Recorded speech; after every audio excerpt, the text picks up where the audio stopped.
పెద్ద కుమార్తె కులాంతర వివాహం చేసుకుందన్న ఒకే ఒక్క కారణంతో కుటుంబాన్ని వెలివేసిన మానుష ఘటన ఏలూరు జిల్లాలో కలకలం రేపింది. చింతలపూడి మండలం ఊట సముద్రం గ్రామానికి చెందిన వడ్డెర కులస్తుడైన వేముల వెంకటేశ్వరరావు పెద్ద కుమార్తె కొంతకాలం క్రితం కులాంతర వివాహం చేసుకుంది. నచ్చిన వాడిని పెళ్లి చేసుకుని వెళ్లిన కూతురు తప్పు చేస్తే కన్నవారికి శిక్ష వేశారు కుల పెద్దలు. కుటుంబాన్ని వెలివేస్తున్నట్టు హుకుం జారీ చేశారు.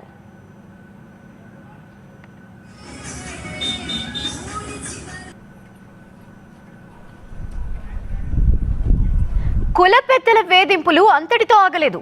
వేముల వెంకటేశ్వరరావు చిన్న కుమార్తె వివాహానికి గ్రామస్తులు వెళ్లకుండా వాట్సాప్ గ్రూపుల ద్వారా ఫత్వా జారీ చేశారు. ఎవరైనా వెళ్తే 5,000 జరిమానా విధిస్తామని హెచ్చరించారు. కుల పెద్దల అరాచకాలు భరించలేక బాధితులు చింతలపూడి పోలీస్ స్టేషన్లో ఫిర్యాదు చేశారు. తమకు న్యాయం చేయాలని వేడుకుంటున్నారు. రమేష్, నాగరాజు, ఏమి లీజియా ఏంలా గురవయ్యండి. వీళ్ళు చెప్పారండి. కులంలో నుంచి వెలేసిన అని చెప్పారండి. మొన్న పెళ్ళి అయిన దాకా కూడా పెళ్ళికి భోజనాలకు వచ్చిన దాకా కూడా తెలియదండి. ఆ ఫోన్లలో మెసేజ్లు పెట్టుకున్నారండి.